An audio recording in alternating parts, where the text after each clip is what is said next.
Byron, it is so good to be with you again.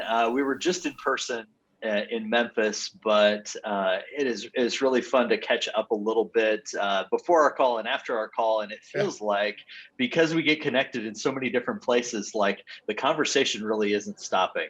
No, that's what I love about these, Ben, is, it's just one really good conversation, couple of jokes, couple of music jokes, catch up on each other's family, just talk about some funny stuff that we've seen out there in the world. And, oh, yeah, talk about banking, too, every now and then. So, yeah, it's a lot of fun. Well, Byron, I want to talk a little bit about what you've been up to the last couple months. I know you were back in person at Barrett Banking School and Christian Brothers University, which I've been to. Wonderful place to be, great environment, and summer must be wonderful there. So tell me how it went back in person. It was really great. We did have to do, because of the restrictions that Christian Brothers University had as a result of COVID, we did have to change how we put on the grad school this year. Usually it's 1 week, all three classes. Chris, Ashley, and I are running around pulling our hair out.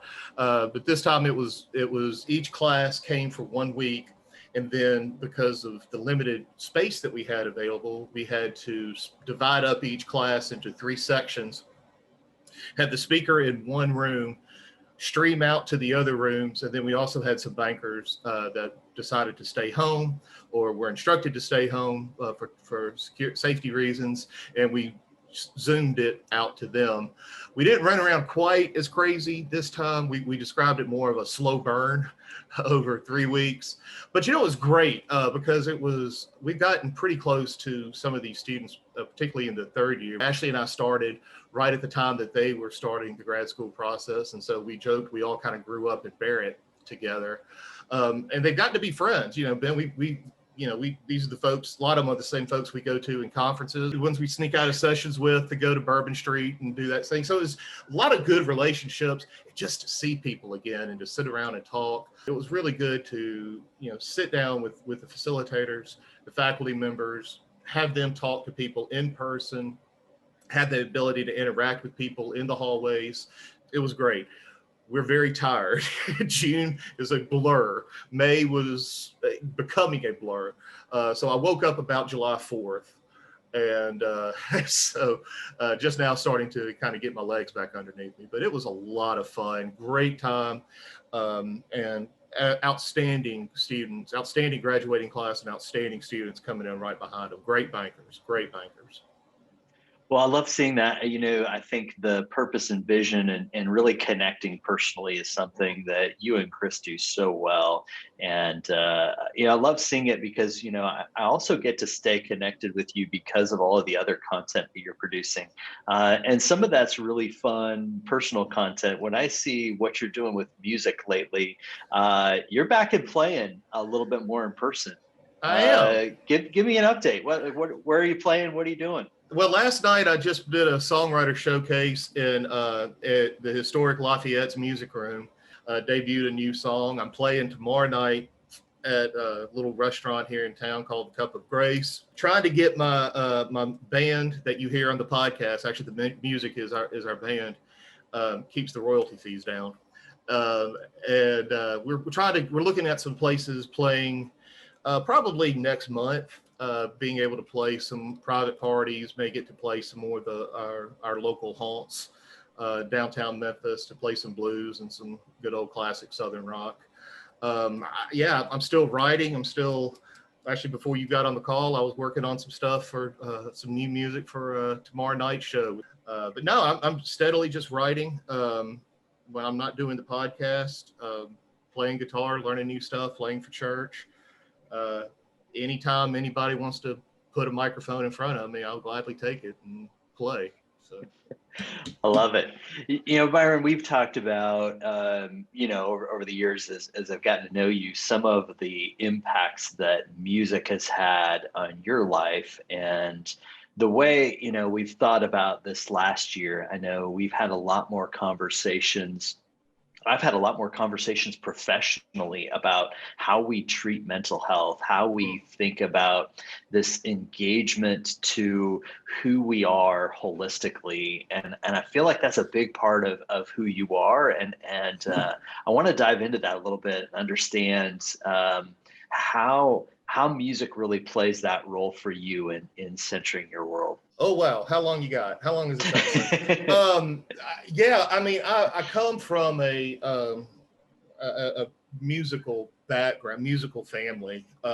It's been a part of who I am. I mean, ever since I was a kid. But it really began to take on a big part of a more central part in who I am, really through the last 4 years, I would say. That was about the time I got signed on a label out of Memphis as a songwriter. And then I had a nervous breakdown before I started at Barrett, and did some inpatient treatment on that, and began to kind of understand my anxiety and my depression, and music and my guitar is sort of the coping mechanism for me. We have begun to talk more about mental health in the workplace, particularly coming out of 2020. I love that we are, as a community, as a nation, talking more about that and removing the stigma that's attached to some mental health issues. But I love how everybody kind of approaches their own mental health. For some, it's cooking. For some, it's writing. For some, it's reading. For me, it just happens to be music.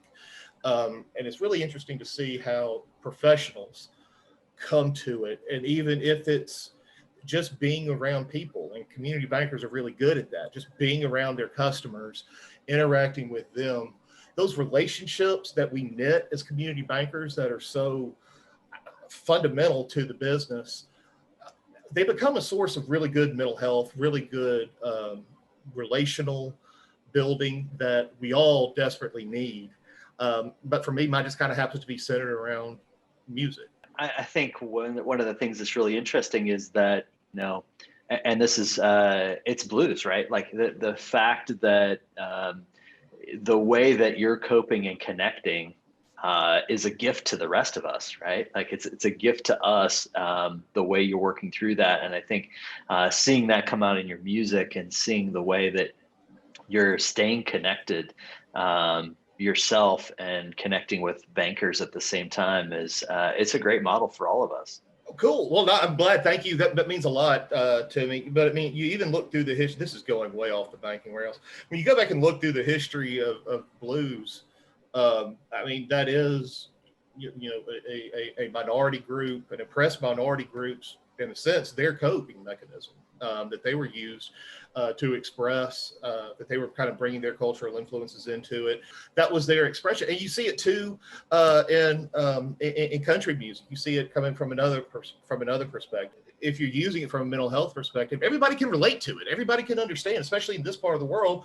You start playing a Muddy Waters song, everybody's heard that. Everybody around here knows that. You start playing a Garth Brooks, a good Garth Brooks song, everybody's kind of can relate to that. It's a touch point. So I love to see the way it's connected, right? Like there's this thread for you that really connects that. And, it's so natural in your world to be connected to music, but also it's equally as well connected in banking. You didn't just grow up around blues, you also grew up around banking, yeah, right there in Mississippi.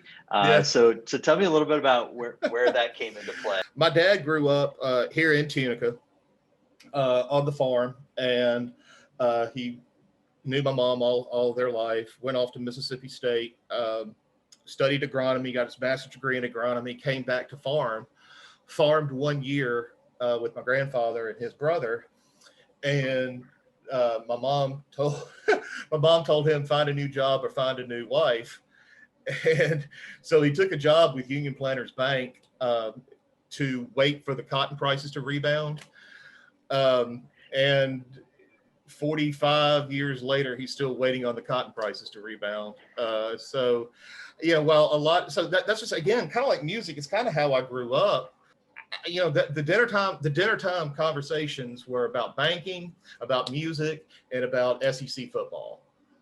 Um, and then church stuff. And so I was raised in a good, solid house like that. So, I mean, that was one of the 4 conversations. And that's probably all I know how to talk about is one of those 4 things.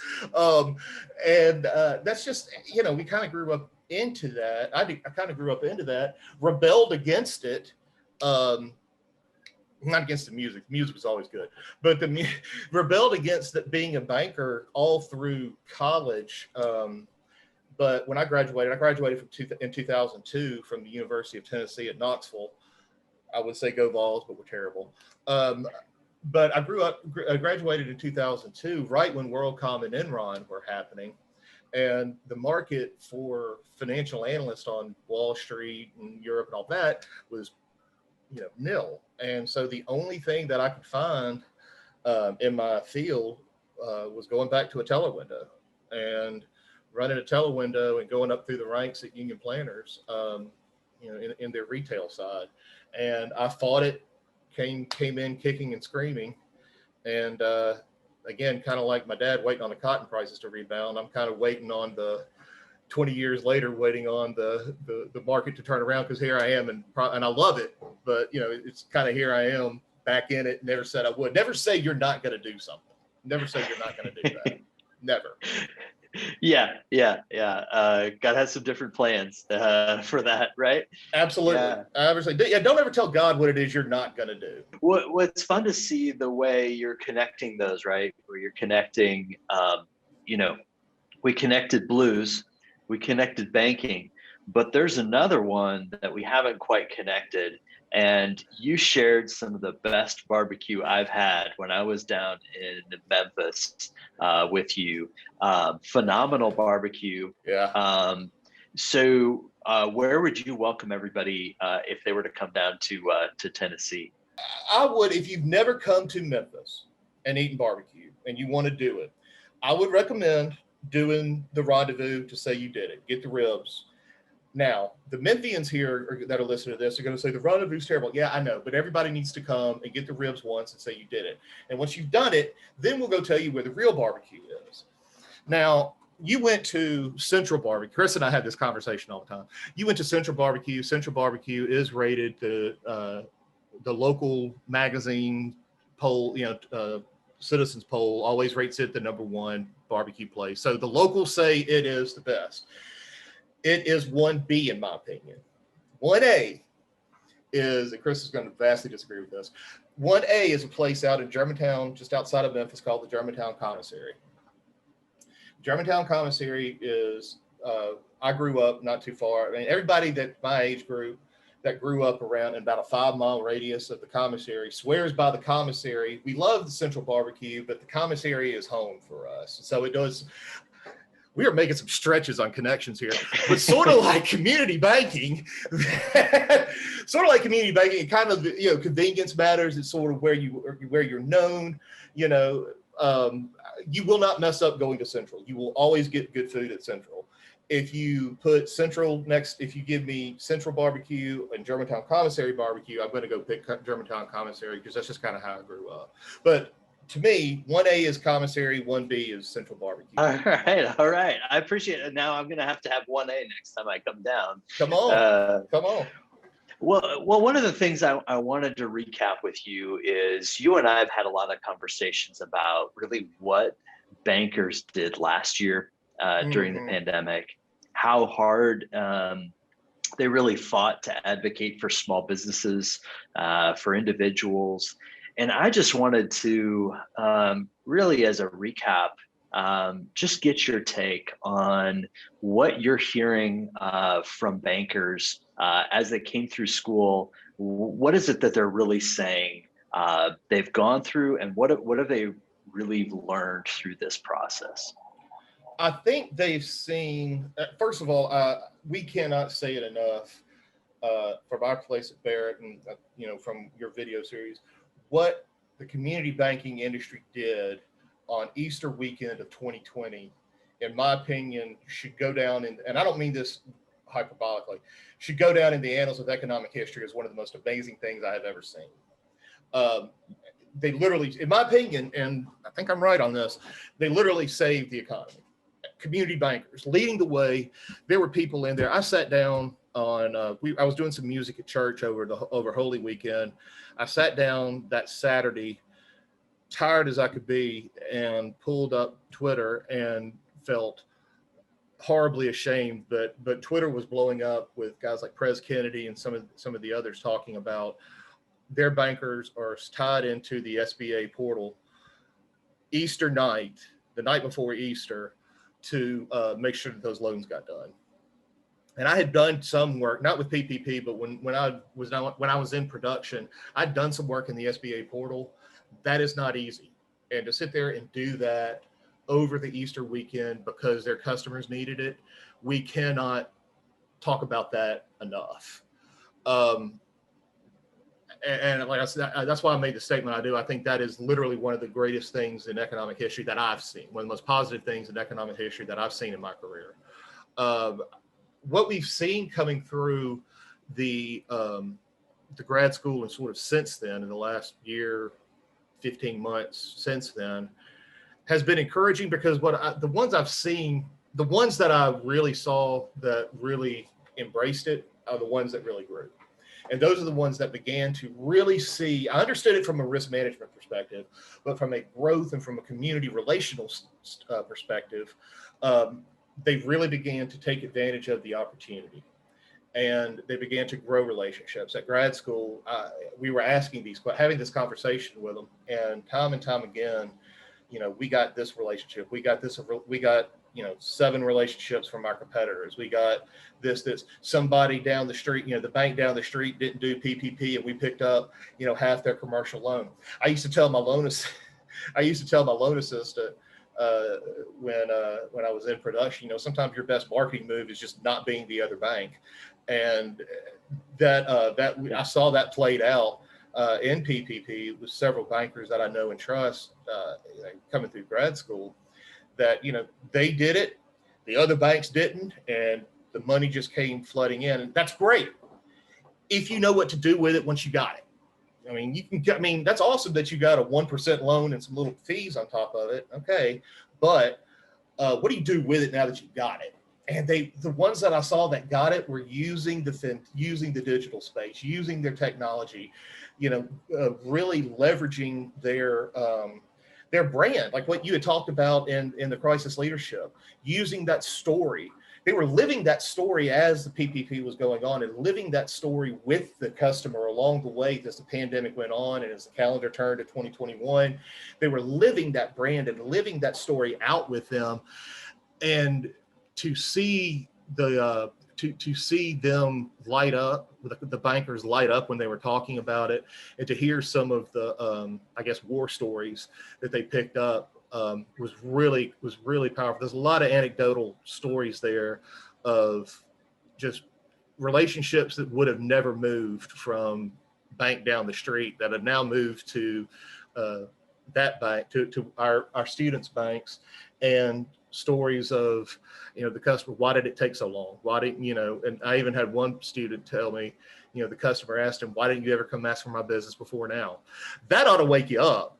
But, it was, I wish you'd come to me earlier so that I could have been banking here throughout this time. I love that. I also go back to our earlier point.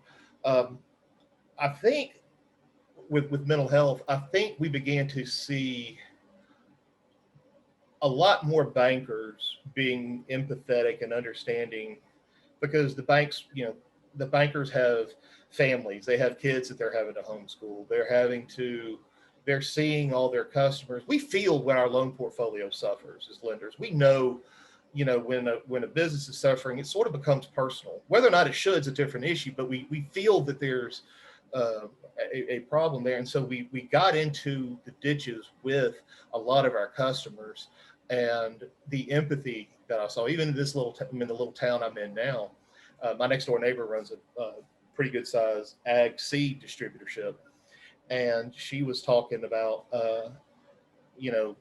that's a pretty niche, boutique kind of business, but her banker, who I know very well, was, empathetic and understood what was going on, and able to, kind of get in and just feel the pain with them.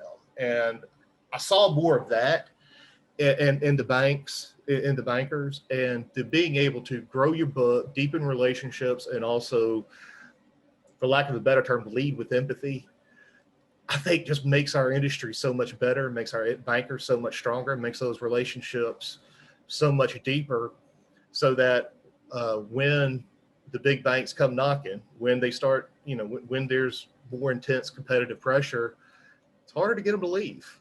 When you've kind of been in the trenches with them, there's empathy, there's the qualitative and the quantitative side of that relationship that's really, really, really hard to move. Byron, I really appreciate the way you phrased all of that and the way you're seeing this consistent thread of connection. For anyone who knows you, I'm seeing that consistent connection, which is, it's wonderful to be connected to you. I know that probably many of the people watching this also follow you on your podcast. We covered the 3 B's today. We covered blues, we covered barbecue, and we covered banking.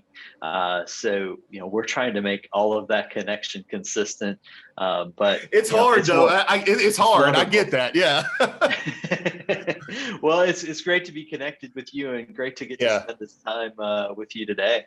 Yeah, thanks. Yeah, the podcast has been going really great. We're in the middle of, I did, coming out of grad school, I decided to take a little bit of a sabbatical and release a greatest hits album, basically so I could just take a little bit of a breather and come out of that. So we're in the middle of going through my favorite episodes. We've got Eric Cook and Emily Mays up right now with their conversation of social media. And sadly, as I was listening to it yesterday, I was like, it's a good episode, but like a year later, it's still date. I mean, we need to go back and redo it because some of the things have changed, how fast things move. But the podcast, we're doing, very grateful that ICBA Securities and Jim Reaver sponsored the podcast. And we're striving to, really provide some good, give you a taste of the Barrett experience. This is, I am who I am. I sound how I sound. That's what you're going to get. But also provide some good content that'll help that community banker. I've been there. I understand. You can feel isolated out there in the world. If you're in a small town, you may be the only lender in your bank. You may be one of 3 lenders in the whole community. That feels really isolating. It's hard to stay in touch with the community as a whole, people that understand what you go through. We try to provide that out there through the podcast because I've been that banker. So I understand. So the podcast and the LinkedIn material, particularly, we try to think of, look, is this something I'd want to know where I on a desk here in Tunica, Mississippi? Does this help make my day better from the emotional intelligence side or from the banking standpoint? Yeah. Well, Byron, I appreciate your leadership there and keeping people connected. And it's wonderful to be connected to you. But now I know that I need to try another barbecue down in Memphis. So we're going to have to do that sometime soon. Absolutely, buddy. Come on anytime. We'll take you out there. And I'd love to get your opinion. I'd love to, have a rib off. Yeah, that's right. I like it. Yeah, I like it. Well, thanks for sharing. And we'll catch you soon. Thanks, buddy. Appreciate it.